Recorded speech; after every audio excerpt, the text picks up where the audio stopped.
foi nesta localidade que um tio do ex-padre José Manuel da Conceição, ele tinha uma paróquia nessa localidade, e o primeiro contato do José Manuel da Conceição foram com esses luteranos aqui na fazenda, na Floresta Nacional Ipanema. E é interessante que o José Manuel da Conceição, o seu interesse foi, na verdade, o aprendizado da língua alemã. E ele aprendeu a língua alemã através de algumas literaturas protestantes e alguns ensinamentos e pensamentos de Lutero. Bom, nós estamos dentro da fábrica de ferro que fazia as armas brancas para o Império. Em volta desta fábrica nós temos a vila, que seria chamada uma vila industrial. Ao lado da vila industrial tem uma pequena paróquia. E daí ele foi percorrendo várias cidades. O grande foco do ministério do José Manuel da Conceição foi a cidade de Brotas. Foi nessa cidade que ele desenvolveu boa parte do seu ministério e do seu trabalho. Em 15 de dezembro de 67, que é lida, né, a excomunhão dele da Igreja Católica aqui. Daqui em Brotas. Aí o padre local que lê a sentença para o povo. Ordenando para que ninguém, né, abrigasse a nova prática que o Conceição havia abraçado, né? E um outro fato interessante também é o livro primeiro de Atos da nossa igreja. Sim.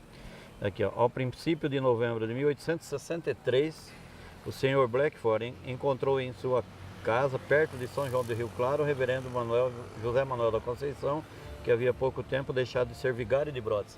Então em 63 ele deixou de ser vigário aqui em Brotas. No livro fala que é 1860 que ele vem para cá, que ele começa a conhecer.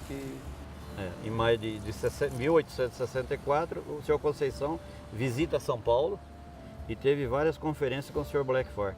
E a 23 de setembro de 64, apresenta-se na casa do seu Blackford em São Paulo, com o fim de deixar inteiramente a Igreja Romana.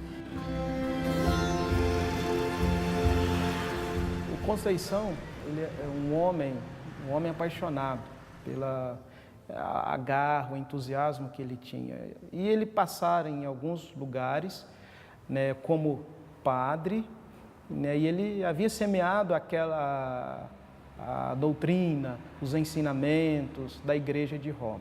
E ele ia de novo voltando a esses lugares e mostrando a nova fé. E isso, como ele era um homem apaixonado e ele havia entendido essas verdades, ele queria também, onde ele havia passado, que as pessoas também e as famílias que, né, ele havia conhecido também pudessem, né, conhecer e saber, né, de Jesus, o que Jesus faz na vida dele.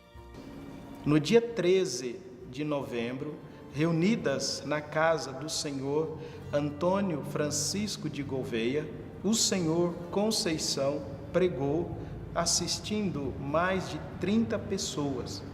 Em seguida, foi organizada a Igreja Evangélica Presbiteriana de Brotas.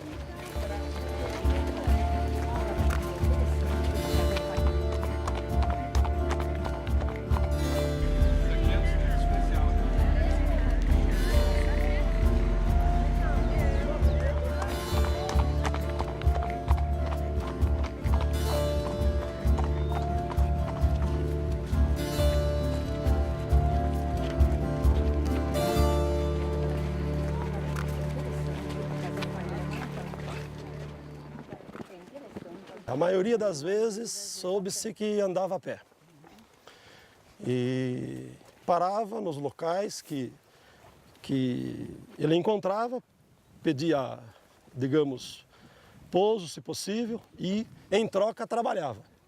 O reverendo José Manuel da Conceição oferecia, vamos dizer, préstimos em favor, porque ele não tinha com o que pagar necessariamente.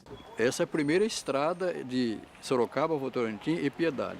E o Conceição passou na primeira estradinha a pé de Votorantim a Piedade. E de Piedade ele subia para Ibiúna, Ibiúna saía em São Paulo.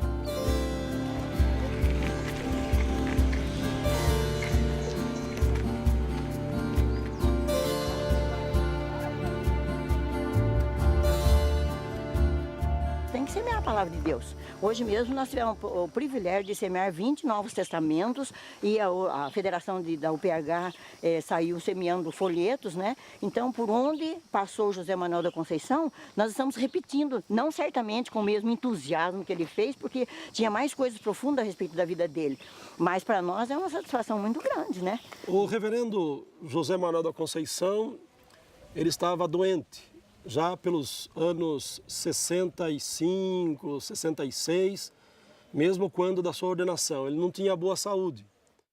E ele foi, assim, uma pessoa que, se tivesse permanecido na Igreja Católica Romana, com certeza estaria, no mínimo, beatificado, um santo. E ele morreu à míngua, ele morreu pregando o Evangelho e foi atendido num hospital de um laboratório do Exército, um laboratório químico, pirotécnico, que ficava aqui no Rio de Janeiro, no subúrbio de Campinho. Estava se comemorando um evento religioso católico também. E nesse horário elevado da noite, ele disse que queria ficar tranquilo. E há quem diga que ele desejou ficar a sós com Deus. O reverendo Boanerges faz essa menção no seu livro, que ele, virando para a parede, silenciou-se. Depois voltaram da festa para perguntar alguma coisa para ele, fazer alguma interrogação.